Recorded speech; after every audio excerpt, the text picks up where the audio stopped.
Right. Well, hello and welcome to another special edition of the Manaburnt podcast.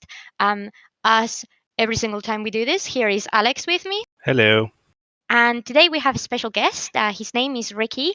And if any of you are local or semi local, you may know him because he actually works in a really cool place. Rikki is actually one of the co owners at Dice in Portsmouth. So, Rikki, hello, over to you. Hi guys, how you doing? Now we're all right.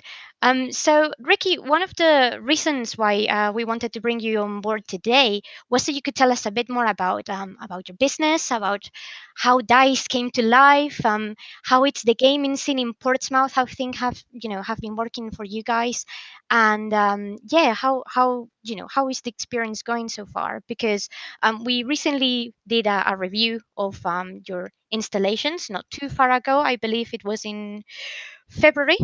And obviously, we Yeah. were really, really impressed. And you guys were in general just so cool and easy to talk to, and very heartwarming and welcoming. So that's one of the reasons why we wanted some more, so we could share the love. So yeah, tell us a bit more about yourself, and how did you end up in the Dice venture? Sure. Well, firstly, just thanks on that. It was good. We showed that review actually to a lot of the staff there, and they particularly enjoyed it. So it's always good when we get some really good positive feedback. We like to share it with them. Well, it's easy to share positive feedback when you're giving us good service. So that's all on you.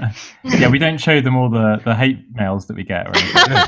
Oh no. Oh no, there cannot be many for No, sure. I'm kidding. We haven't had one yet. Fingers Oh, crossed. there you go.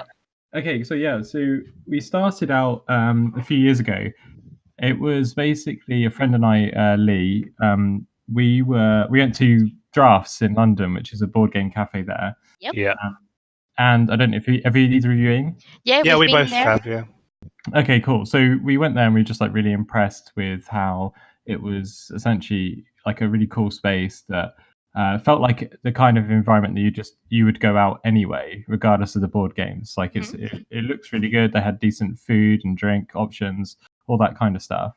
But then also it catered for a hobby that we shared, super passionate about board games.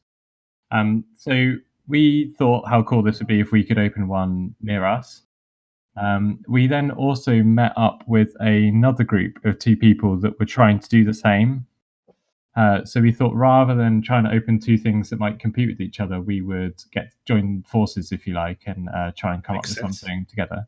Yeah, Awesome. and we didn't actually know these guys, and now we're obviously all really good friends, and I think we definitely made the right decision. This made the joint venture much stronger than what we ever could have had either group on our own. So that was a good sort of 3 years ago. We ran a successful Kickstarter campaign, of which we raised some funds that would go towards the actual opening. We really struggled to get hold of a venue, Yeah, and really because, and I'm sure we'll get into this, but location is very important. absolutely. And we just wanted to make sure that what we opened would have the best chance of succeeding, rather than having to open something and maybe close it down within 12 months or so. Yeah. So, but eventually we found the right place. But in the meantime, we were running lots of events all around the city, and we kind of built a following, I guess, or like a customer base throughout this time. And it's been great actually to see so many of these people still coming to the venue now that we're open. And also, two of our staff members we actually met during these events. So, two of our more heavily involved staff members we have sort of been following this journey and actually were Kickstarter backers 3 years ago. Oh, nice. Yeah, Well, that wasn't a Kickstarter reward. No, Was it? it was not like the top tier reward. Pledge this amount and you'll get a job. Oh, I want one of those. That was like a really difficult journey at times, and yeah, I'm not going to lie, we were very close at several points to just refunding the Kickstarter money and packing it in. So I'm really glad that at different times, like each one of the partners kind of rallied round and said, let's keep going, let's try.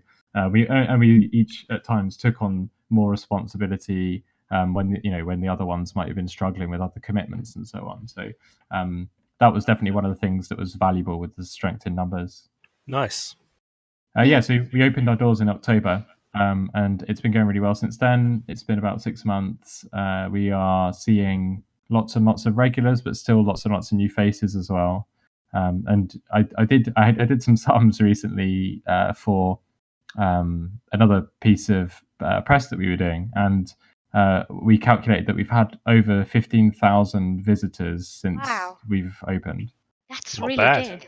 That's really good. Yeah, so we're really, really happy, and it means that it's great to see that there's such a good community of people within Portsmouth that, and obviously just further afield, but largely in the kind of within half an hour or so distance, that are coming regularly and are really enjoying it. Yeah, well, it's funny that, or maybe not funny, but absolutely on the spot that you say about the location and where you guys wanted to open the space because I mean it's always stricken me. I don't really understand why or how, but in comparison to Southampton, say, which is actually not that far away, and that's where I am based, Portsmouth's always had such a strong gaming community. And I think the fact that you guys were able to feed from that, it's really good. I know that I think you guys have been involved with the event that happens in the Guildhall every so often. Yes, I've yeah, lost count now of when it happens, but it always surprised me how receptive in general the population of Portsmouth and surrounding areas is to this type of activities in comparison to something that is just like 50 minutes drive like Southampton, which on the other hand, though, has so much more people around to, a larger pool to yeah, draw from it. So it is interesting how these things sometimes play out. And I do certainly agree. I mean, the location where you guys are is great. You're, a distance away from a lot of the other gaming shops. It's very easy to get to Dice from the train station, or well, relatively easy as yeah, long as you know the area. And it's a fairly accessible part of town without necessarily being exactly in the city center. I don't think you're losing out for not being right in the middle of the more sort of commercial area. So yeah, I mean, kudos to you guys for sticking it out and actually finding a place that work, because that's yeah, actually one of the things that I really appreciated of your facilities is that the space works so well. Like, one of my biggest criticisms for drafts, as we are talking about Are them, you going was to that say space? I feel like you're going to talk about how cramped it is. yes, absolutely. It's great, but also because of the area and the type of building that it is, the echo is Yeah. Oh yeah, ridiculous. yeah, yeah, It's in a railway arch. Yeah. yeah. Yeah. So So I, they can't exactly expand. So yeah. I agree with obviously location is one thing that was really difficult. We obviously needed the unit in the right place, but also the size and Mm, just the layout was super yeah. important. So we were really happy because Dice is over 2,000 square feet, which Yeah. might not mean much to many people in terms of like how big that actually is, but it's it's the size of like a quite large restaurant Oh yeah, yeah. basically. Nice. Whereas quite a lot of the other UK board game cafes are a bit smaller Mm, and either seat less people or are just slightly more cramped. So Mm. one thing that we wanted to do, and part of the reason why it took so long, was to make sure that we had that space so that we could seat. We always wanted to be able to seat around 100 people, yeah. which we can do, but also not make it so that you all feel like you're sitting on top of each other, which Yeah. definitely Yeah. times where I've been, and I'm not bad mouthing drafts because I love it. Mm, But there was times with the first one where you'd go in and it was super busy, and you're like fighting to get back to your chair. yeah. Yeah. Yeah. Yeah. Well, Yeah. so yeah, you want to have a nice, relaxed atmosphere where you are, whereas obviously other places have a different priority and things like that. Yeah. So it makes Yeah, sense. and it's still there are times like on Saturdays and Friday evenings where it still feels very like buzzing, like Mm. there's a Mm. big atmosphere and there's a lot of people in there, but you never really feel like someone is encroaching on your space. Yeah. Yeah, no, absolutely. And I mean, I can tell that from experience because we turned up there pretty much unannounced. We didn't have a reservation because we didn't even think about it, to be honest. We weren't even really sure if we were going to end up going to Dice for a long time or just sort of go to a few places. So we were just really lucky that there was just about I think, enough space in the coaches at the front for us to hang out there, and have something to eat and then get playing. And we went around, and I did my scouting as I do these things, not very subtly, but but I do. And I was able to go from where we were sitting all the way to the back where the board games are without actually crashing into anybody. And it was a Yeah. Saturday afternoon, you guys were packed, particularly the large tables that you have towards the back, or the corridor going to the toilets, which is usually, just traffic wise, people going Yeah. back and forth. You're likely to. I just felt so, it was fine. It was so spacious. And although, yes, of course, you could hear the chatter from people here and there because it was busy and you have a lot of people in, it didn't feel like, oh my God, I cannot hear myself thinking. You know what I Yeah. mean? Yeah, and the particularly actually that game area at the back, we could, if we wanted to, we could probably fit like an extra 20 or so people in that area. But we intentionally wanted that space to be the kind of environment that you could sit there and play a game for 3, 4, 5 hours, like a Yeah, deep strategy game, and you wouldn't feel tired at the end of it, as in like you've been fighting with a lot of noise, Yeah. trying to yeah, talk over it. You got yeah, people like walking past your seat constantly. yeah. So we although we do get full, as you explained, and you guys would have had to sit at the front. I'd rather not try and cram in an extra like 10 to 20 seats into that area, even though it probably business wise could be quite a good decision. No, but It- I don't even think from a business point of view would be a good decision, because at the end of the day, one of the things that you guys also do, if I mean, correct me if I'm wrong, of course, but you guys do run a membership, don't you? yes, yeah, we do, yeah. So, I mean, in the long term, I can see why you may want to have that extra space, because at the end of the day, the kind of people that come and spend 3 to 5 hours playing a longer board game are those dedicated gamers that are coming to you because that is their gaming space, if Yeah. you see what I mean. So, yeah, maybe you will get a couple of more randomers, that have just come from afar or just for the day, to occupy that extra space. But I personally think from that point of view, it's a smarter idea. I was just in Bristol last weekend, Hmm. and Bristol has two board game cafes there. I ended up in the one in the city centre in Chance Encounters, and I think, as much as the collection of board games that they have is roughly about the same size than yours, but the space is not even half.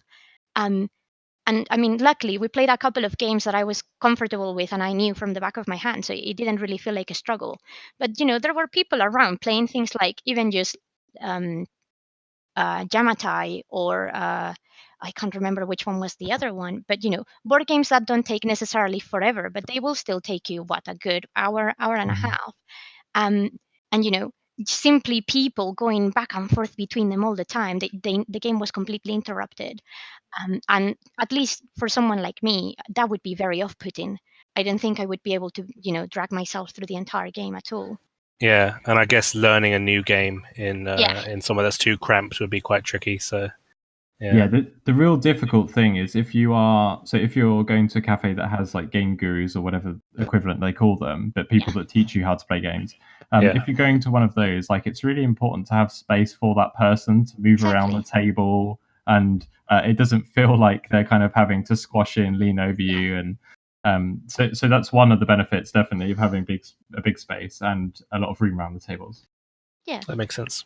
No, I think. Speaking of space and stuff like that, and the place getting busy, I've never been to Dice, but the first board game cafe I went to was Drafts, Mhm. and when I went there, it was insanely busy. I think it was a Saturday.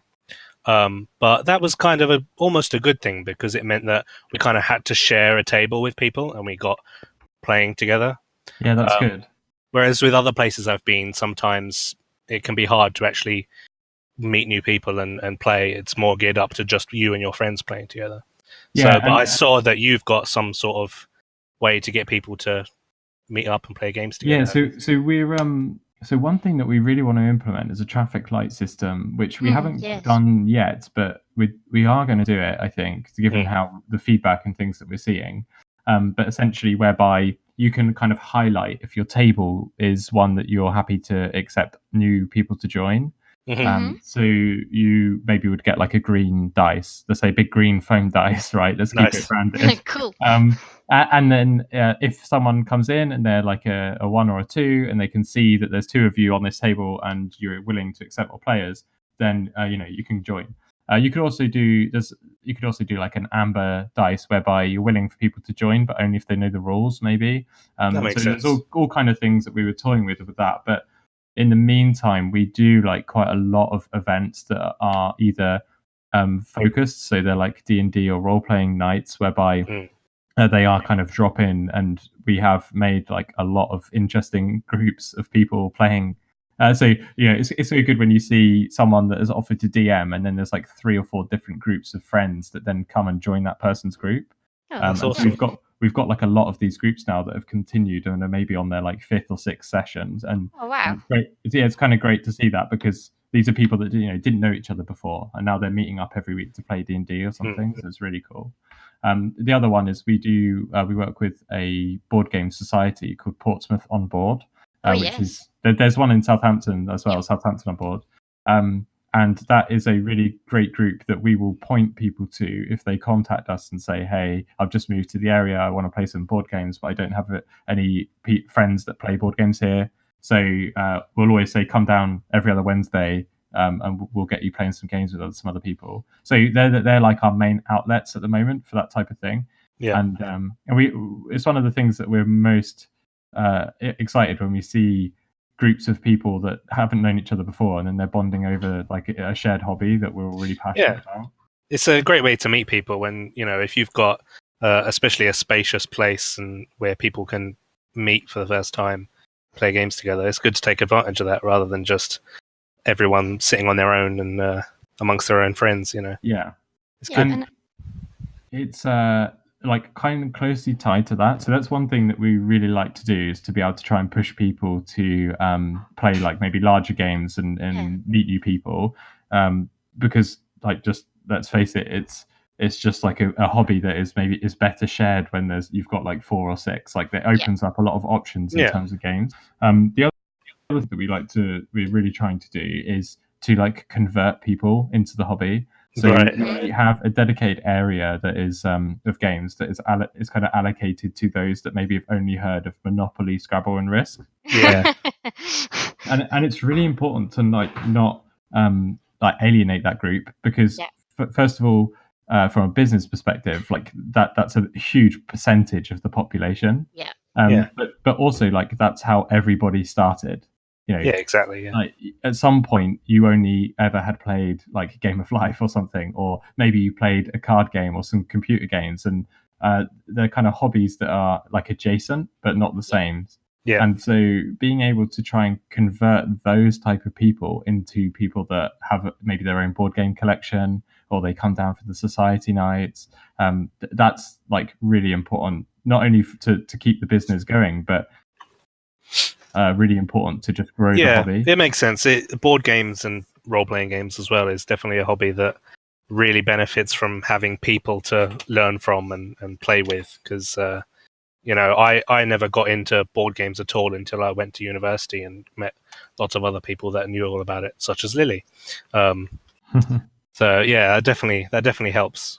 No, and in terms as well, like, it always saddens me a little when, board gamers get hardcore and they say, oh, you're not one of those people that play Risk or Monopoly. And it's like, yeah, okay, fine, they're not my favorite, but they're still board games, they are still part of the hobby. And a lot of establishments do have a tendency of kind of making it cool, like, oh, if you don't play these cooler board games, then you are not part of us. So that is something that I think you guys completely did good in keeping on board and making sure that those people are still appreciated. Because once you have a foot in, and once you have a friendly space like yours to actually interact and learn different types of games, let's face it, not every single game is for everybody. I personally hate Settlers of Catan. You are more likely to get me to sit through an entire game of Monopoly than a game of Catan. Simple as that. I'll test that. We have over 10 varieties of Monopoly. We'll So I'm Get the sure right theme and it'll be fine. yeah, absolutely. But you know what I mean. So it is also important giving those people a chance to give it a go, because not Yeah. everyone has access to these resources, or even the knowledge, or even knows where to start. Like Alex Yeah. said, he didn't know anything about it until we met, and I was like, oh hey, I've been playing board games my entire life. Here, have Yeah. some. And it's Yeah. also just expensive to do if you want to Yeah, just do it yourself or amongst friends, buying board exactly. games. So having somewhere to Yeah. go where you can pay just to try out a huge collection is great. Well, yeah, one of the things that because obviously the large space we've got, we're kind of blessed that we have a fairly large retail area as Yeah. well. Mm. And one of the things that we try and make sure is that everything that we've got in the shop, we at least have available in the library. Yeah. So the kind of goal being, if someone's in the shop and they're kind of toying between 2 or 3 games, Try ask before us. you buy. Exactly. Either you can try them, or if you don't have enough time, then we'll just actually open them up quickly, show you the components, the rules, roughly, kind of explain what the game is about, Nice. so you can make an informed decision. And we've had a lot of like either family members or friends trying to buy games um, for somebody that is already into the hobby, but they've got no idea themselves, and like being Okay. able to help those Mm. people is pretty good too. But yeah, so that whole it kind of upsets you when you see someone comes in and you ask them, "Oh, have you been before?" and they say no, and then you say, "Okay, have you played any board games before?" and or have you heard about the space? And they kind of just, you see them for a moment think, I shouldn't be here, or I don't know what I'm doing, or like I'm intimidated. There's all these Yeah. hundreds of board games, and all I've ever played is Monopoly and Scrabble. And they kind of look to the floor, and then they say, "Oh well, I've played Monopoly," and they sort of nervously laugh, and you Yeah. get that interaction a lot, and it's really important that you quickly kind of, well, don't feel bad. That's fine. Like we've got this entire area here right at the door of things that we could teach you games in 30 seconds. We can get you playing something in 30 seconds. Nice. And there's all of this selection, and a lot of what we designed is to make the less intimidating stuff at the front, and then the more kind of serious stuff at the back, so that when you walk in, hopefully it's not like you're going to see one of those huge custom built purpose gaming tables, Yeah. and maybe there's a group of 10 like playing some intense game of, I don't know, Scythe with all the expansions, or Yeah. D&D or something, and you're immediately like, whoa, this is intimidating. And so we kind of like put a lot of that stuff towards the back, for that reason, and then we have more space there for those people that obviously appreciate that as well. So we put a lot of thought into that, because we want to make sure that we kind of cater for everybody. There's no point having a hobby like board gaming and trying to alienate people that aren't into it. Yeah. Absolutely. And That makes sense. one of the things that I was actually most impressed when I came to Dice was the way you guys have utilized the space, because it's masterfully done.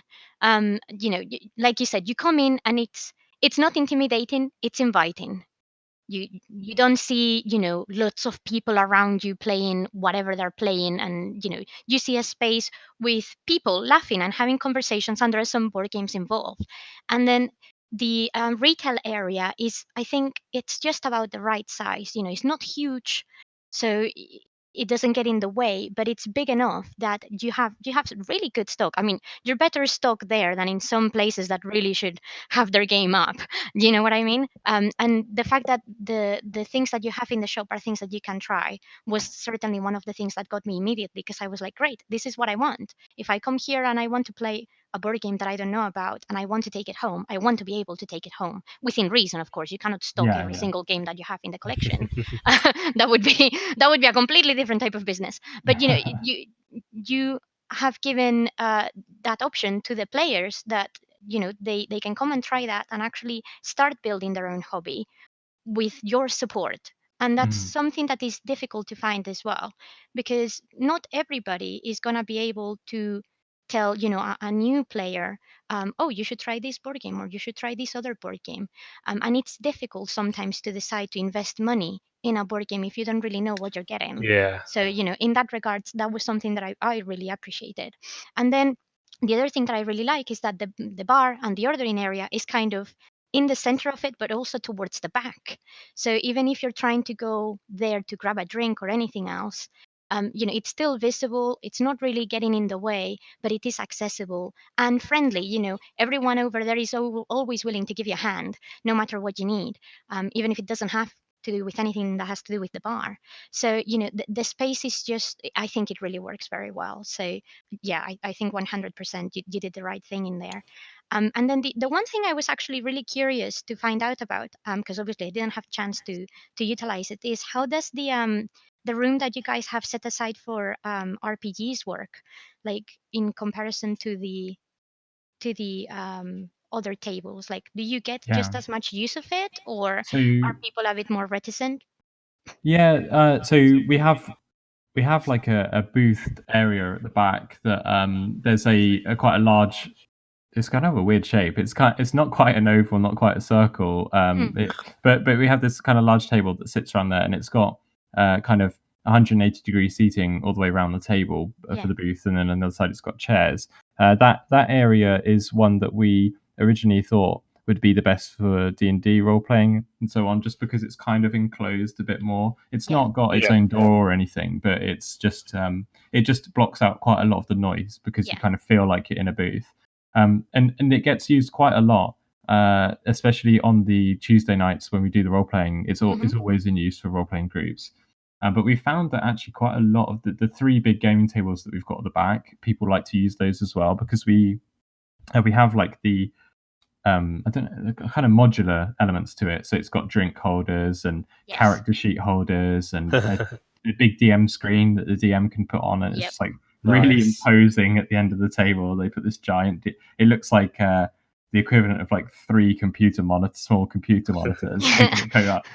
And so it's got these really good attachments. So they get used a lot for RPGs, and Awesome. it's really nice when you see a group of like 8 people around that table, the big table at the back, and they're all running some huge RPG game where the DM has got like a pre-drawn map that covers the entire size of the table, and everyone's got their Yeah, character minis on it. It looks awesome. that's Yeah. cool. No, Did you get the gaming table custom made, or is that So something? they're actually they're called Table of Ultimate Gaming is the brand. I believe they're manufactured in America. Now we got them through one of the other owners that owns of owners of Dice that also owns a company called Games Quest, which Okay. is a sort of kind of online retail event business with also that does some fulfillment for Kickstarter projects. Now they got some tables from them, and then said basically that we were told that they could keep them if they went into the space. So they're basically Awesome. like adverts. they're Yeah. like giant adverts for the tables, and they Yeah, are makes brilliant. sense. Yeah. And we would be interested. We're interested in getting some more for some future plans and things. Nice. Right. So another thing I wanted to ask about, and now I'm getting into the juicy bit, because I'm a nerd and this is what I do. I wanted to figure out, when you come to put together such a big collection of board games for people to try out and play, I suspect you had to make some tough decisions because you only have so much storing space. So, how did you guys went about it? What sort of games did you decided to, give it a go? What other games maybe you decided to not put in the collection, and how selective was the process? Because I mean, I can't remember now from the top of my head how many board games you guys host. Is a fair amount. Yeah, we have Um, about 700 at the latest count, yeah. but it's so weird because we're probably adding like around anywhere between, I don't know, 5 and 50 a week, depending on what we're doing. Yeah. Well, they So just keep making them, Yeah, I know, it's ridiculous. Can't stop. yeah, so can you talk us through that sort of process of selecting the materials you want to have people there? And do you have a rotation system at all? Maybe some games that come in and out, depending on the maintenance, and also how do you find people treat your board games? Because that's something that I found is a contested matter in many establishments. When you have customers that actually don't bother treating the game properly, and obviously that can ruin the experience for people that come later on. Yeah. But it gave me the impression that you guys were actually pretty on top of your board game upkeep. I mean, the sticker and letter system I found was really good, because I was like, oh, excellent, I know exactly where this goes. And I know it sounds really silly, but a lot of people kind of oversee that part and think that you will remember exactly where you picked the board game from. And there is such a thing as, stacking board games in the right position and place, so everything stays properly. So how do you manage the collection? Okay, so yeah, I'll answer the kind of easy part of that first. Yeah, I'm sorry. No, it's good. It's a great set of questions. So the first bit around the maintenance, that or the second bit, but the probably the quickest. So we have a load of pieces that get missing every day, right? And or rather, they don't get put back in the box, but they don't leave the venue. They're somewhere there. Exactly. We do like a thorough clean down at the end of every day, end of every shift. And then we have a box of components that where we then periodically, maybe it's kind of at least once a week, one of the staff members will get them out and be like, right, what game do we think this is from? That sounds fun. Figure out where it goes. I know there have been some pieces that have been there in that tub. There's not that many actually recently, because we found so many of them the last time we did it, and there's maybe only a handful. But there's a bag of components in there that's been there since we've opened, and I'm actually just sure someone brought it in to wind us up. Like it's not from any game. We've tried everything. But yeah, so that bit, that's kind of how we maintain that. Obviously, if a customer says, oh, there's a missing component in here, then what we do is we flag that game as something that either we need to try and check that box immediately, or we can order the components back in from the publishers. So that's kind of how we look after that. And the lettering system, the grid system, that was something that we didn't have when we opened, but we knew we always needed. It was just like there's so many things that you need to do when you're opening. It was kind of just a long-term priority. But we've been able to do that now. And actually, we're also going to build a kind of side table at the back, so that you can put, if you maybe you're even like can't be bothered to put it back into the grid. So what you can do is you can just put it onto that table as like a returns area, and then the staff will just check that game, make it's okay, and put it into the correct area on the shelf. That makes sense. So it's kind of that's like the really boring practical bit. But they're important. Yeah, they are important, because I have been to like, I don't know, about 5 or 6 of the UK board game cafes now, and each time like I've come across a game that had a missing components, and we definitely have the same problem. Everyone will have that. You can't avoid it, I guess. Yeah, you absolutely can't. But one thing that I've never noticed is like a game just completely going missing, or someone stealing stuff. Like that just doesn't happen. The people that come to Dice, and also I imagine to most of the other board game cafes and bars, like are just more respectful than I guess the average person. So that's one thing I found that's really good about people that are into this hobby tend to respect the games themselves, so they do last quite long. Okay. In terms of the actual titles, we wanted to just make sure that we had a real diversity of stuff. It's really important that you have a good kind of 50 or so games that you can teach very quickly, and they don't necessarily need to be simple. There are some games that you can teach very quickly, like Ticket to Ride. I think that's a really quick teach if you have it really nailed down. But there's actually quite a lot of interesting things going on in Ticket to Ride. And if you are playing with people that have played the game maybe say 10, 20 times, you can actually, it gets very competitive with like blocking routes and exactly, and maybe like hate drafting stuff that someone else might want from the train, like taking other color trains and things, and it can become very different. But you can teach that game to someone who's never played it before in about 2 minutes. If it's all set up, it's very simple. Yeah, it's quite intuitive. So having a good core of games like that is, I think, the most important thing. But then it's the next step. So you need like a whole range of good party games, because you get a lot of people that just are coming in big groups and they want to play something that's fun on a Friday, Saturday evening. And like kind of adjacent to that is maybe the like hidden role games. So I'm going to shout some out. So like things like Spyfall, One Night Werewolf. That style of game is really important as well. So you need a good selection of that. And then then I've kind of labeled a lot of stuff just as strategy games, but by that I just mean anything that you really need to think about. It could be a 1 hour game, or it could be like a 6 hour game. But we've got we've categorized them. We haven't published this list anywhere yet because we're still trying to get it all categorized up to date. But we are categorizing everything by genre, and that's probably the one that we have the most selection of games, strategy games. But that overall they probably get played the least. But when they do get played, they are probably appreciated the most, if that makes sense. Yeah. I'm inclined to agree. In fact, well, one of the things that I was curious to do when I came to DICE was, what board game haven't I played yet? Because, when you've been in the hobby for such a long time, there is certain, Ticket to Ride. I've played it God knows how many times in my life, and the same with party games. So, it was also a way for me to discover new things, and that I think says a lot about a business. How predictable or unpredictable is your choices, and what can I learn from this place. And I actually found myself playing 3 board games I didn't have a clue about, or that maybe I had heard about but hadn't had the chance to play, and it was great. It was one of the things that I really liked about that, and the fact that I actually had a really hard time trying to decide what to play, because I was like, ooh, I want to play this, and ooh, I want to play that.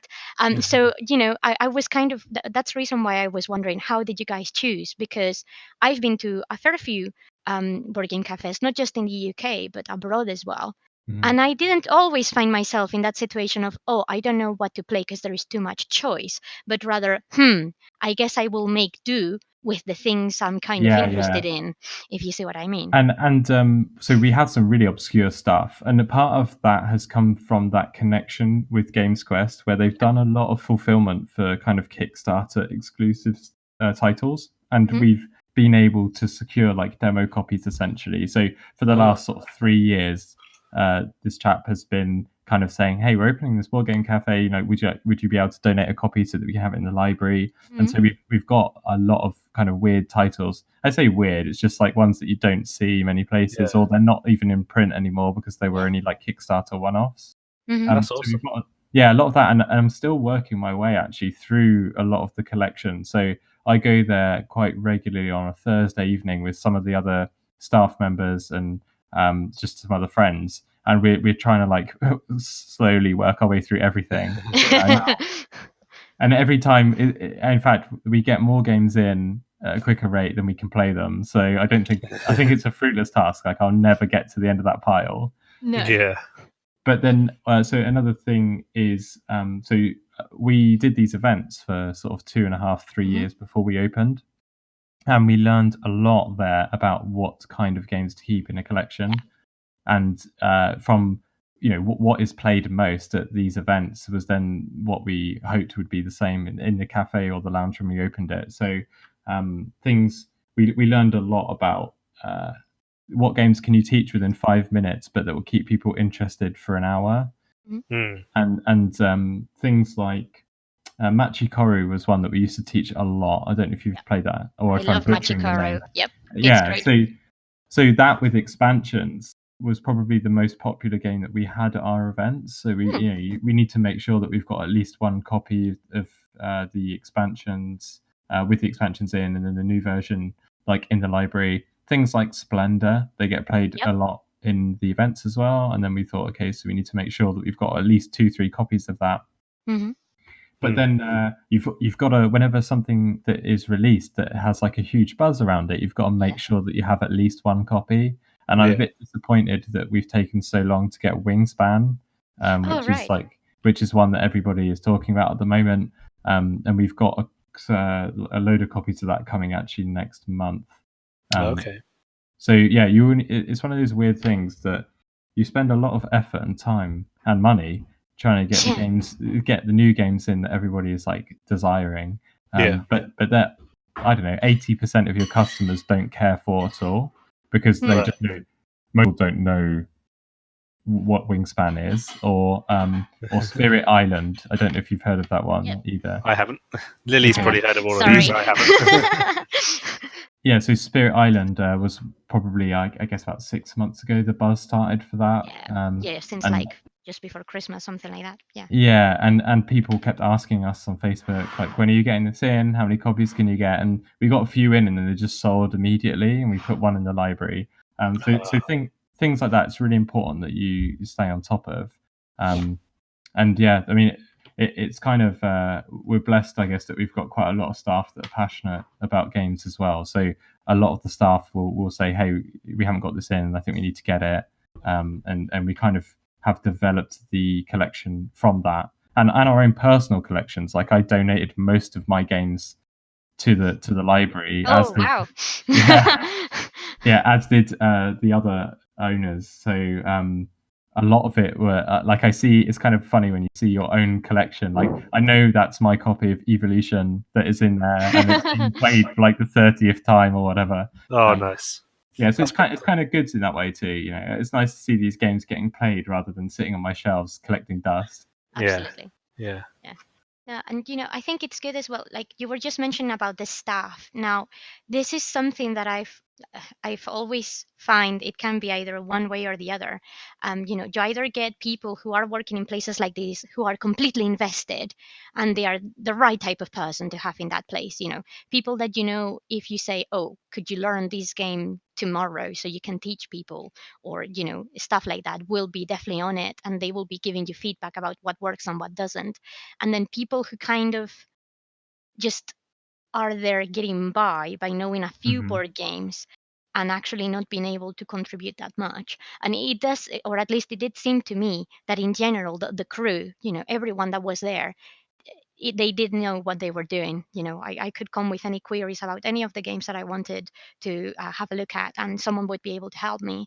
So I suspect, I mean, you said already that a couple of people you met beforehand, so obviously there's a connection there. But I suspect, from the point of view of you guys as an employer, that is also something difficult to consider. If you need to recruit new members of staff, what do you value, and what do you want to be perceived by the people that you come through the door. So how do you manage type of situation? Yeah, I could talk for a long time about staffing in general, but I'll give you some good stuff. So when we first we actually knew that we needed to hire. We hired our entire staff, collection of staff, within about a month, right? Wow. So Nice. it was one of the things that we were so focused on getting the building ready, making sure that all of that was in line, because it was a big project. And then we got to a point, it's like, actually, once we've got a building, we still need to get the business stuff around this. Yeah. So, like, developing what food and drink we're offering, who's going to be doing this. The only thing we did know is we knew who our manager was going to be, and he's brilliant. His name's Julian, and he's got a very, very deep hospitality background, but he's also definitely the person that I've met with the most board game knowledge. Like, he knows every game. Sometimes I have to question myself if he's like bluffing and he doesn't actually know it. But then you'll test him and you'll just secretly be Googling what the game is about, and he's always right. So I just think he knows every game there is in existence. But so we had him on board, which has been great, because he's the kind of perfect person to manage it for us. And then the rest of the staff, we put some adverts up, and we had something silly like 250 applications. Oh, wow. We took on about 12 people to start on various hour commitments. So some of them maybe only work a couple of shifts, some of them are there 40 hours almost. So it's a whole, we've got a lot of staff, but it's kind of, they're flexible in terms of in terms of how much they work. But we originally, for the front of house team, so the game gurus and the people that were taking food orders and delivering drinks and things, we were looking for people with board game experience only, really, was and then the right attitude. So because, as you've kind of pointed out with some of the things that you've been saying, it's really important how they interact with you as customers. And that is the thing that is almost impossible to teach. Like, it's really hard to teach someone to be good with people, but it's not that difficult to teach someone the rules of a board game. Mhm. It's difficult to teach them the rules of like 50 board games, but Yeah. like as an individual, everyone can start being a game guru with just knowing 5 games. Like Yeah. you can teach a lot of people that walk into Dice with just knowing 5 games. Like it's not that hard because a lot of people don't know anything. Yeah. But so we were looking for people that had the right attitude and then also knew a load about games. Mhm. What we then did was teach them a lot of the hospitality aspects. So how do you, and some of it might sound really basic, but to do it right, it's like really it's really difficult, and it's important that people are trained very like strictly about some of this stuff. So how to take food orders, how to serve food and drinks to a table correctly, how to turn over a table so when someone leaves, get it ready for the next guest. And so all of that stuff is actually a lot harder, and I don't come from a hospitality background, and that's maybe harder to do than that's just more complex than I had originally expected. So we ended up with a lot of staff that were brilliant at teaching games, but that needed work on their sort of front of house customer experience stuff. Now, the ones that are with us still, which is almost all of them, are now like really good at that too, and they've picked that up. But what that has meant is that now we've got these people that are both great at doing that hospitality bit, but also have like amazing board game knowledge. Yeah. Nice. Now, when we have those since recruited some people that are the other way around, so that they've come from like a bar or restaurant experience, and then they have developed some of their board game knowledge over time.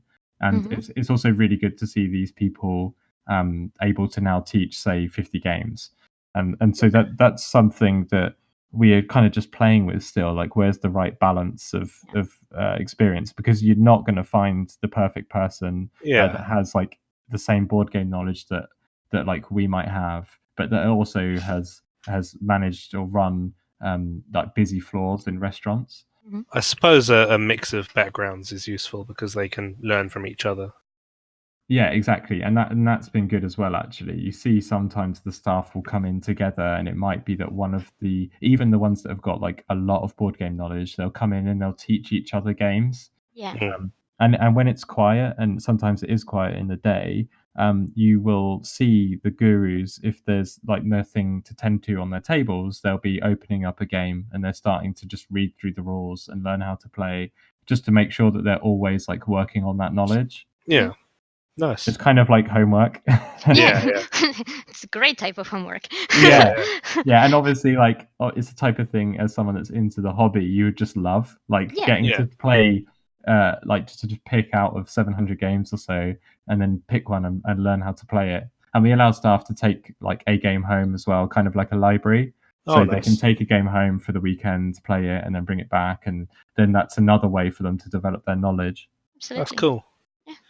No, that's just out of curiosity, we were talking about people's backgrounds and stuff. Yourself and the other founders, like, did you have any of you have any related professional experience that? Yeah, so we have a really weird mix. So there's 3 of us that are active in the sort of day-to-day running, well, not running, but the day-to-day decisions around Dice. And then there is we've got another 2 partners that are involved to a lesser extent, but also are very important in their own ways. So the 3 of us that are kind of really, really active. So Andy is he's come from a hospitality management background, so he's been managing like things like places like Harvesters and that kind of like chain restaurant, and also bars and whatnot. But he's also been a board game demoer at weekends and things, and this was going back quite a long time. He hasn't done that so much recently, so he had a lot of transferable experience for both aspects. Lee, one of the other very active partners, has an education background, so he has been various senior roles in the education system, teacher, head of years, vice principal, etc. And he has learnt a lot through that. There's been a lot, and we're trying to do some really exciting stuff at the moment with schools, which I might get into in a bit. I don't know how much we can share yet, but he's been kind of with that piece of work as well, Mhm. as well as some of our events and marketing. Yeah. And then I come from a project management background, so everything from kind of construction based stuff to also just kind of uh, business strategy projects and all kinds of various things. So I've kind of taken more of a lead on the behind the scenes business Okay. aspect and actually getting the place open. I think it's fair to say. So yeah, we have like a really broad range of skills, and I think it's one of the things actually that we maybe have an edge on over some of the other companies that are doing the Mm. same thing, where there's quite a lot of us involved, but we all really complement each other quite well, and it I think one of the important things to never underestimate, if anyone is like listening to this and thinking of opening one, Mm. is that the you need to be a really good hospitality business before anything else. Yeah. Like if you are not, you don't have the bar service or the food service sorted, then what you really are is kind of just a space for people to play board games. Yeah. Now that's cool, and that is that will get you some part of the way there, but eventually, I believe that people will end up just saying, "Well, we could probably just play games at home. Like we could Yeah. chip in and buy some of these games and play them at home." Sure, there's like Absolutely. there's not going to be the same social environment, but uh, that's what may happen. And what you won't do is you won't attract people that are just looking to do something fun on a Friday or a Yeah. Saturday with their Something family, let's different. say. Yeah. Exactly. And so you need to make sure that the food and drink side of the business is uh, is at least as good as whatever you are competing with locally. Yeah. Mm. So Because so if sorry. you there's cafe, if there's like so we're opposite a Costa, for Mhm. example. Right. Yeah. If our coffee is worse than Costa, then you're really going to struggle to get people to come in the daytime and have a coffee. Just as a Okay. like really simple, that's the sort of Yeah. Yeah. build in a simple thing. If our bar offering, so the range of beers and wines and ciders and things that we have, is worse than the pub that is two doors down, like Yeah. we're not going to get people coming on a Friday night for a drink and to play a game because why do that when they could maybe take a game to the pub just next door? Yeah. Yeah. Plus, it's all that other stuff. I suppose is what keeps people coming back more than once. If it's Exactly, just a yeah. nice environment that they want to be in and play games. Yeah, and I am probably like you guys and your audience are probably sit within that group of people that are already like quite into the hobby, Yeah. or at least if they aren't into board games yet, they are interested in an adjacent hobby, whether it be Hmm. video games or RPGs or whatever, Mm. some kind of like cool nerd thing, right? Uh, Yeah. but so those kind of people kind of fall into that category. I think that will come and visit you because they're interested in the hobby, and they if you do other things right in terms of you've got nice table spaces, you've got a good selection of games, they will come back. But then if you've got the people that have heard because it was in the newspaper or they just saw they've walked past and it looks interesting or quirky, so they decide to walk in on a Friday night having no idea about what it is that you actually do. Mm. If you do the other bits terribly, they're not going to come back because they're not that into board games unless you hook them. Yeah. So it's Absolutely. really important that you get that food and drink stuff right, Yeah. or Makes rather sense. just the social environment of which food and drink Mm. is just part of it. Yeah, Yeah. and I completely agree with you, Ricky, and I have two perfect examples on exactly, the right way of doing this, like you guys are trying to do and in my opinion delivering, and the wrong way of doing this. I went on a trip to Bulgaria a couple of years ago, and completely by chance I found out that there was a board game cafe in the middle of Bulgaria. And I mean, you can imagine how this happened. I had spent the entire day doing historical sightseeing, and then I find out that I don't have to stay in the hotel. I can actually go Mm. somewhere and meet some nerds, and maybe find some interesting Bulgarian drinks. What is Mhm. this? Brilliant. So we ended up in this place, our dash. We actually made great friends with some people there, and it was precisely because of what you were just talking about. The space was interesting, the space was quirky, and the food and the drinks were excellent. It was a place where I came in to play some board games because I knew they were, you know, facilitating this, but where I ended up drinking mead. Now, I love mead, and mead is Nice. not a drink that you come across very easily. Right. So, Yeah. for me, that was a selling point because I was like, even if you don't come for the game, you're coming for that Yeah. drink. And Yeah. that drink may make you stop and wonder, oh, what are these guys playing? And oh, okay, you know what? Maybe I want to have a game with you guys of Spyfall, which actually we ended up playing in this place with some people that we hadn't met. But we had our drink, we had our social game, and boom, I made some friends in Bulgaria in a random board game cafe I wasn't expecting to Nice. find. And what I would 100% come back because it was that type of atmosphere. It was friendly, it was fun, it was nice, and Mhm. it was memorable. And what made it memorable wasn't really the board games. It was, like you said, the other part, as Yeah. much as I went there for the board games. And then, for example, other places that I've been to that have ended up in that situation are our local cafe here in Southampton. It was a great place to begin with. It was a really good place to come and meet up people. But some of these aspects started becoming flaky. And when you go Mm. in and you don't get that consistency, it's difficult to find reasons to come back. You either Mm. go back for the people and the friends that you've met there, or because something is attracting you to this. And like you said, the general conclusion was like, well, I can still meet my friends at home Yeah. and do Yeah. it for cheaper as Yeah. well in an environment where I feel more comfortable because it's my home and it's my board games. Okay, I'm not going to have the same selection, but I'm not losing out because I'm not getting the service. So it's not like I feel bad for that, and I can play the board games that I want because I still have access to them.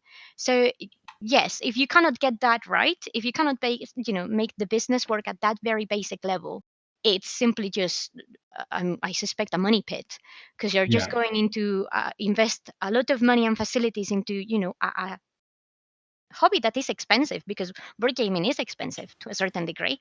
Yeah. Exactly. And you're not really going to see the profit coming back from it. And actually, one of the things I remember, apart from the fact that I've played some wonderful games in dice, was that I went there and I ate this raspberry croissant and Oh apricot yeah. croissant. You know what I Yeah. mean? And I was not expecting to see that there. I just came for the board games and I ended up having this delicious food. Like those sandwiches that you guys have are amazing. Yeah. I'm really happy about the sandwiches. Yeah. I mean, I've eaten like more than my fair share of them from having been there at points. But Yeah. You've got to test them. exactly, yeah. Hey, trust me, we do. When we're doing like trying to come up with some new menu options, it's just like it's quite fun seeing what we can Nice. combine. But yeah, so one thing I wish we did have actually is which we just can't do, but have a larger kitchen and be able to do like almost like a full restaurant type menu. Yeah. And if we were to open another one, we would definitely do that. So that's one thing that we have learned. But then it doesn't, just because you haven't got the space of a full restaurant, it doesn't mean that you should be boring with the food options that you've got. Absolutely. Yeah. And so we kind of pride ourselves on the food and drink that we have is as good as what you will find elsewhere in the city. Like we're not naive. Like we can't be the best at everything. It's just impossible. Like there are Absolutely. specialist cafes that will offer, like, if you are looking for a pure coffee experience, like there are better places to go for that. Of course. Yeah. But likewise, we need to be better than most of the kind of the players, the other big players. So if you look at Costa, if we can't beat the Costa Cafe experience, then that's not great. We need to be trying to do that, especially with one being opposite. Yeah. And plus it's great to counteract the perception of nerds sitting there eating junk food and rubbish stuff. Sounds like you've got some good stuff there. Oh, there's a really interesting thing. So we had a big debate actually on whether we stocked energy drinks because it's one of those things that's kind of divisive. I think it has that connotation of like just people sitting there gaming for like 12 hours, drinking energy drinks, not like getting any breaks, and just, I don't know, like dark and dingy environment. But we actually ended up stocking them because we had people wanting to come in and get Jaeger bombs. So that's an excuse. Yeah, fair enough. We do that. But yeah, a lot of the things that we look to provide are very much sort of tailored to give you a full kind of bar cafe experience. And the croissants, I'm particularly proud of that raspberry one. And the apricot one is actually vegan, Yeah, which Nice. is really good. Yeah, like to be able to get that amount of flavor out of it without any butter yeah. is really good. Yeah, and the fact that you're also thinking about things like that, it's vegan, or I think I found a couple of things that were gluten-free or Yes, lactose-free yeah, in the menu.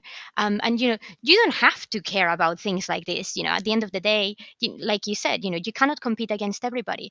But yeah, simply the fact that you're willing to consider there may be a vegan that may come here and play some board games with their friends. And okay, I cannot have an entire dedicated menu to them, but at least I can offer them something.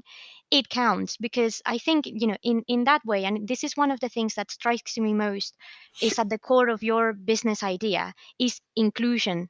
You guys yes, are absolutely. trying to get everybody, no matter who they are, where they come from, or why, together. And I think that is such an important aspect of the game community, that I mean, thankfully, as the time goes by, is becoming so much more inclusive.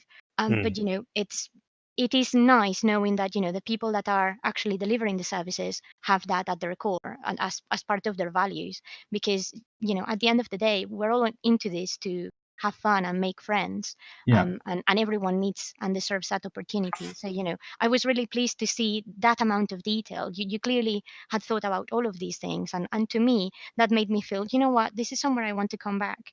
I don't yeah. care if I lost the game, or you know what I mean, or whatever, because I actually didn't win once. We played Oh three no. board games and I lost every single time. What did And you I was play? I remember um, I remember seeing that you played Deep Sea Adventure, which yeah, is we great. played Deep I Sea love Adventure, that. which I loved. It's an incredible game, and it's already on my list for my birthday. Yeah, We nice. played Sagrada, Oh which yes, I that's good. loved. I was this close to win. I was like 4 points away from the victory, and it was snatched away from me for something stupid that I had completely overseen. And then we played Photosynthesis, which I was Oh not yeah. expecting to play, and in normal circumstances, in anywhere else, is not the type of game I would have sat down and play there, because it So, requires thinking, and what it's are all these games? Explain for yeah, myself and okay, listeners. yes. So uh what's the I've completely forgot the name now. The one with the submarine, deep Oh yeah, Deep Sea Adventures, I think. yeah. So Deep Sea Adventures is just, it's really a lucky dip game. That's all that there is. There is no strategy involved much in it. You're all in this submarine, and you're trying to essentially take treasure from broken ship wreckages, and you just go down into sort of like with scaffolding to explore the sea, and you just get your ship wreckages back, and depending on how far deep you've gone, Mm, they are more valuable or less valuable. But Hmm. you need okay. to make sure that you make it back to the submarine whilst there is still oxygen in there, otherwise you die. Okay. Which is great. Sounds So straightforward. we died a couple of times before we actually managed to get back and have something to win the game with. But it was a very, it was such a quick and easy game, and so fun, quite colorful as well. It was lovely, and it was quick and easy, which was You've an described important that thing. really well, by the way. Oh, thank That's you. a really, yeah, a really good, succinct description of that game. Just on that game, it's by a publisher called Oink. I Yeah, believe they're Japanese. they're I'm not, Japanese. yeah, they're Japanese. And their I'm not going to say gimmick, but their hook is that they make these amazing games, but they're in tiny boxes. Yeah, Oh, So, cool. so they are literally it's pocket sized. Like there are Oh. mobile phones that are not thicker, but definitely bigger. Yeah, it's kind of not that much bigger than a mobile phone, just thicker. And you can take two, three, four of these with you, like on a night out, or not night out, but like to the pub or yeah, to Yeah, a friend's house, and like you don't even need to think about storage of that's them. cool. Take them on holiday. I recently went on a holiday and took two of their games, and it's just they're perfect for that. But they're also like really interesting, quite hmm deep strategy games. Some of them. So there's one called Startups that is quite is a really interesting one. I'd Oh, recommend yeah. I checking think I've out. heard of that. Yeah, and then there's also Fake Artist in New York, which is a really good Okay. yeah, drawing hidden role kind of game, kind of a bit like Spyfall with Okay. drawing. And then there is The Insider, which I have not yet played, but someone described it to me, and we're going to get copies of that in very soon, nice. next month for it, because that looks great as well. it's another hidden role game, Hmm. kind of with some word association, I believe. Mhm. But it looks awesome, and just everything about those games are fantastic. And not a lot of people have played them, and maybe people wouldn't pick them up because they are so small. Yeah. I guess they get a And bit just lost wouldn't on the sit. shelf. Well, Yeah, absolutely. one of the reasons why we actually pick it up is because as we were on the couch, we were very aware of the space. So we were like, oh, let's try something small. Hmm. So it was perfect knowing, oh, great, I don't need to worry about it. Here we go. And it was one of the reasons why that because I'm a bit of a nerd and I knew about them and I was like, yeah, I'm gonna play it. But that's why. Yeah. We somehow managed to fit Sagrada in the table. Yeah, I that's actually. impressive. Yeah, yeah. I did micromanage the space to a T. But it was actually I really enjoyed it, and to me that was a deal breaker because Sagrada is the type of game where you actually need to read the rules and Right. get a good grasp on the rules Yeah. before you start playing. Otherwise, you muddle through. And I was able to read the rules and play the game without thinking my head is going to explode. Because there was noise, but it wasn't invasive in any way, shape, or form. Yeah, Um, it's a great game. It's not that difficult to pick up once you get no, going, and visually, it's pretty yeah, beautiful. I think the artwork and also just the colors in the yeah. components It's themselves. it's so tactile, and that's actually Yes. to me the tactile aspect of board games is crucial because at the end of the game, the day, we are playing both visually and with our hands. So Yeah. both senses to me need to be engaged. So Yeah. if not, I can withdraw from a game very easily. I have a background on visual aesthetics and visual culture. That's what I really Mhm. investigate and research. And people are tired of hearing me talk about this, so I will not bore you guys with this today. But No. from the point of view of a board game that can engage in that, in those two levels, So it's great. what's the theme of that one then? What's the So design? in Sagrada, it's essentially the Sagrada Familia, which is the actually church in Barcelona, which was Oh, done okay. by Gaudí. It's very well known because it has these amazing uh, glass windows. So Yeah. what you're trying to sort of do is create a glass window pattern with dice that Oh. are colored in different Mhm. shades, and the actual number on the dice represents how thick or how opaque the glass itself is. Okay. So there is different patterns depending on the pattern that you pick. The difficulty changes, and you kind of have to, resource management at the same time. Then it's almost like a really big Sudoku, but Okay. with dice as well. And then you Yeah, I have see a what you mean. couple of cards that sort of affect the ultimate game result. Like you can do some alternative scorings that give you extra points here and there, or that allow you to move things once you've put typical thing that you realize, oh, I've put this in the wrong place and now I'm messing up my entire pattern. So it does have a degree of luck involved because you don't really know what's going to come out of the bag, Yeah. and what the dice are going to roll. But it does have a fair amount of strategy. And you Okay. do need to keep an eye out on what your other, the opponents are doing, because it's not easy to keep track of your own pattern itself. But once you can actually see what everyone else is doing, then you can start messing about, and that's something Okay. I like competitive games. Everyone knows this. Yeah. I will take any chances I can to ruin someone else's gameplay, and it's great for that because it's not immediately in your face, it's not very Yeah. aggressive, but it does allow you to do that. And So then you're the one other of those one. That's cool. players, are you? Yeah, I maybe I was raised in a household where competitive board games were, Yeah. the no, they were just a heretical word that we was not gonna speak ever. So competitive competitive games very much run in the Yeah. blood. I But was raised the same. yeah, I yeah, totally get that. yeah, it Oh, happens. I'm the We were. complete opposite. Yeah, I know. But yeah, it And gets me into trouble with the Lily sometimes if I accidentally like beat her or something without meaning to. yeah, it was funny when you mentioned to Ride, because actually the first time ever that Alex played Ticket to Ride and I taught him how to play Ticket to Ride, he supposedly accidentally messed up my entire game doing something he didn't need to do to win the game, and it really, just trying to get a couple really, extra points. really infuriated me. So it was quite funny when you mentioned it. That's why he was laughing, because of Yeah. that memory was surely cherished. And the other game that we played, Photosynthesis, is actually a very bizarre game. I love it. I I love think I've the heard of it. game. Yeah, I love the game mechanic. It is strange. I'm still trying to sort of make up my mind about it. Because I don't know. I kind of feel like there could have been something else in there. But it's essentially just a game where you have your section of the forest, and you just it kind of just goes through the cycle of you have a little seed here, and then you need to make it grow to a little bush, and then a big tree, and then a bigger tree. But the sun goes around, and depending on where the sun is and how the light is inflicting, the bigger trees may be casting shadow on the smaller trees, which means those trees cannot grow, which means you cannot score points. So it actually involves much more thinking than I thought to begin with.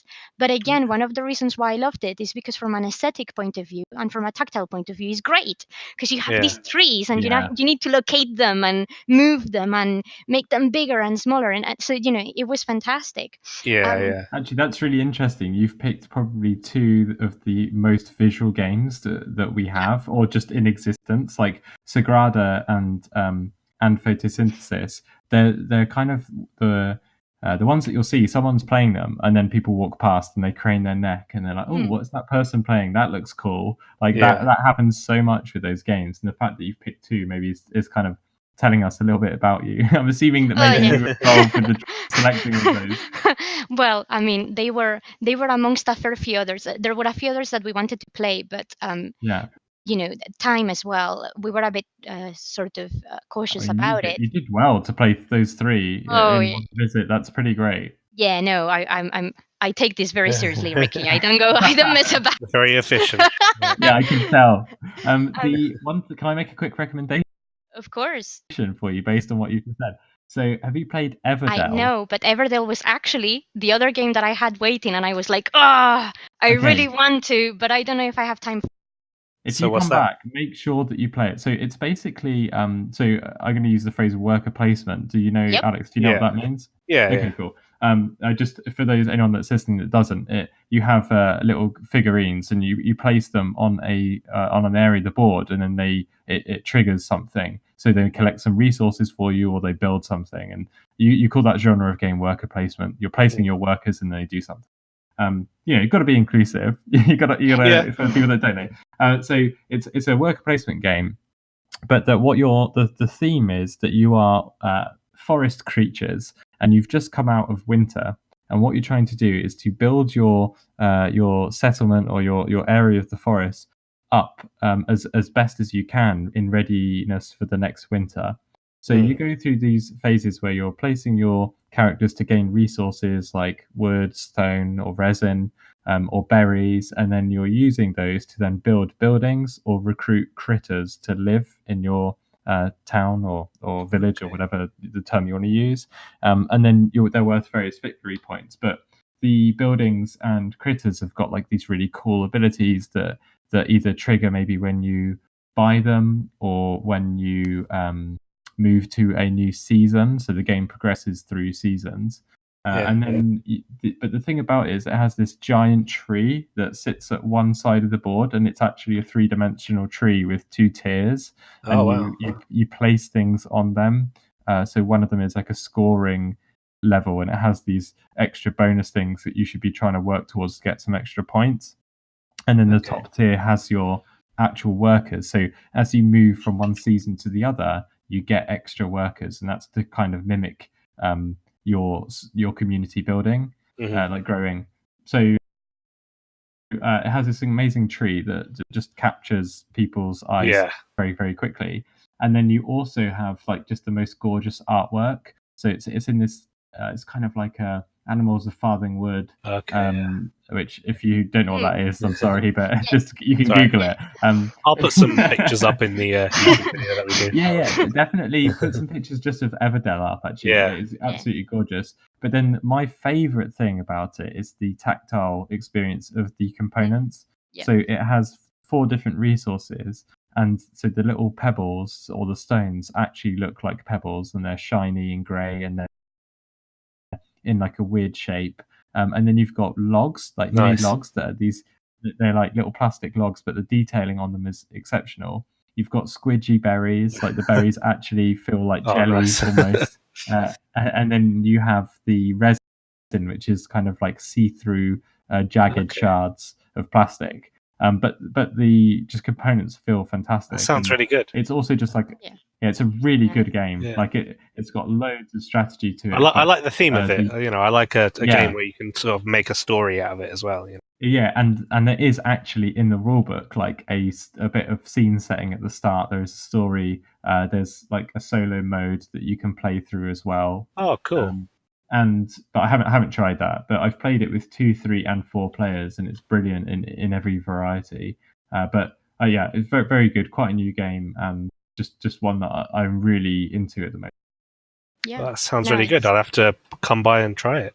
Yeah, well, it Yeah, is pretty it good. is in the list of games to try. So don't worry, we will be trying it. And I think maybe we should come down and actually try it in house with one of Oh, those wonderful absolutely. presents. I think that's something I would very much like to enjoy. Yeah, Well, we actually have the collector's edition at Dice. So I personally I'm have. aware. Yeah, I've got the Yeah. basic edition, but we've got the collector's edition with like the real metal coins, Yeah. some other Nice. upgrades, and it's really nice. So yeah, you should come and try it on one of our fancy gaming tables. Yep. Yeah. I'll be honest. The metal coins was actually one of the reasons why I wanted to try it. Yeah, I don't am want to lose those. No, I am a sucker for good components. Me too. So that's fair. Well, I am actually very self-conscious that the time is running out, and this is probably all we have time for today, Rikki. But before you go, I have a tricky and cheeky question for you. So, as much as we've talked about wonderful board games and how amazing your establishment is, from a personal point of view, if you had to exile one game from the entire collection, Oh, which one? Yeah. Which one would it be and why? controversial Oh, question. that's so difficult. I know. What I don't want to do is like say what I think would be like an easy answer and say something like Monopoly, because that's just too. I think it's just too obvious. That'll kind of counteract what you were trying to say earlier. Exactly. Yeah. But the main thing is because there's so many other games to play. Like Yeah, of everyone course. knows Monopoly. Yeah. But and also it causes so many family Absolutely. arguments, right? Like it. But not that You're I'm not allowed to gonna hate do on that, Monopoly, but yeah. yeah, I think it's like kind of cool to hate on Monopoly these days. It's a Yeah. simple thing. But one of our other owners, Lee, would definitely just straight say that Monopoly. But I don't hate it that much. I would go with. Oh, this is going to be like really controversial to people that like this game, but Go for it. Fury of Dracula. Have any of you played that? Ooh, yes. No. Okay, so Fury of Dracula is this asymmetric game. So people are trying to do different things. One person plays as Dracula, and they are hidden. Like you don't know where they are. You're playing on a big map. Imagine something like Ticket to Ride, but bigger. Yeah. And it's split into different sections. So it's of Europe, and it's split into regions. And Dracula chooses at the start where they want to hide, and they like put a card down, and that's hidden information, but they obviously know where they are. Now every turn they get to move to one adjacent area, and you can see if they have decided to move via sea, because you have to put a different card down that has a different back to it. So you can tell, like, maybe they've done 3 land moves and they've moved 2 sea moves, and as a player that is not Dracula trying to find out where they are, you can try and deduce like where they are based on that sort of information. Now, as the rest of the players, what you're trying to do is, as a team, hunt down Dracula and then kill them. And I know that I'm making this sound really cool. So like I understand, like you're going to be like, this game sounds great. Like, who doesn't like to hunt down Dracula and slay him, or be Dracula and kill everyone? Like, that's great. But I just have some problems with it, and I think it's really just a personal experience of every time I've played it. What typically has happened is that the people trying to hunt down Dracula, where you are working as a team, the best thing that you can do sometimes involves like someone making a move that is good if it works. Like if Dracula ends, say for example, you think they might either be in Spain or like Eastern Europe, but so you need someone to go like near Spain to just check. Oh, And so okay. they like end up moving to Spain. They move their character to Spain. They do like a search, and then Dracula's like, "No, I'm not there." And then everyone else is like, "Okay, well, they're obviously Eastern Europe." So then they start chasing, and everyone else moves that way. What you end up creating is this environment where that like one player is like almost useless. So you end up just wasting your time and not yeah, playing for a bit, basically. and every time I have played that game, I have seen someone get isolated and then really not enjoying the experience. Yeah. And that has been me once as well. And for that reason, I just am not that keen on it. It is like a very pretty game. It has like quite a lot going for it, but I just think it leads to a situation where someone quite often is left out of the game and not enjoying it. Yeah, that makes sense. I agree, and in fact, Rikki, I do now that you've put it like that, I know exactly why, and I can tell you a game that does that better, and that I personally enjoy playing, Spectre Ops. Okay, It's is that another hidden movement game? I've heard of it, but I have not. yeah, it's I think the reason why Spectre Ops succeeds, whilst Fury of Dracula fell short, is because if you don't work as a team, you're screwed. Essentially, you cannot really do this thing of, oh, we're all just gonna go and do this thing, and then someone is gonna end up falling in the background, because Yeah, the game is balanced well enough that the people who are trying to catch up the agent, the entire game is based around the fact that you have one secret agent who is trying to steal or bring down something, and the others who are trying to catch them. And each individual agent has special skills and sets of cards that allows them to do certain things. The agent that operates on their own obviously has extra boosts because it's one against at least 3 or 4. So it's how the game balances itself. But there is no way you can actually beat that game when you are playing on the side of the good guys, quote unquote, if you don't actually do things in an organized manner and communicate and get everyone involved, because every single character is complementary, and if you're gonna yeah, want to explore the board separately, which you will at some point because you don't know where they are going, you're gonna have to have a clear mind and a clear direction as to what everyone needs to do to contribute towards that general okay, output. And sometimes you need to have sacrifices, and I've been in a situation where my character simply couldn't help in any way, shape, or form by doing any of their special actions that turn. So the most logical thing for me to do was, I'll get back in the car, move the car forward, so then we are covering more area. But that actually meant that I was doing something that was going to help the rest of the team. Even though it wasn't exciting, it was still contributing on the same level, if that makes sense. yeah. And to me, that is the reason why Fury of Dracula fails, because it's so easy to just fall in the background and let a couple of people take over. Whilst in Yeah, Spectre Ops, you cannot get away with that. and that's it. And that so the topic there is alpha gaming, is a Yeah. thing that I really hate and that I find myself guilty of sometimes as well. But it's where you basically end up, say, if it's a game with any kind of team based or cooperative element, you take control of other people's turns almost, and you're saying, well, actually, what we need to do is this, and so therefore on your turn you do this. Yeah. And I have found that Fury of Dracula is pretty susceptible to that as well. I mean, but that's one of its minor bugbears. But if you imagine an experience whereby you're kind of being alpha gamed a little bit, and someone is telling you what you should do for the good of the team, you need to go to this area and check that. And then if they're not, then you're kind of like just playing catch up for the rest of the game. Like that's a really bad experience. So that's my kind of beef with it. But a lot of people love it, and that's the thing with this hobby, is that your favorite game someone will despise, and vice versa. Absolutely. It's all valid. Yeah. And it's really important to just actually accept those opinions, like, just because what really annoys me is that people come in and they kind of like use absolutes, so they're kind of just like, well, this game is terrible, and actually that's rarely true. Like, there's always someone out there that likes that game, and it's just understanding that if that game isn't for you, why not, and then therefore can you find games that actually suit that better. Absolutely. Yeah. Right. Well, with that tricky question, I'm very very thankful that you actually decided to answer it honestly. I think that really actually brought a lot of flavor to the conversation.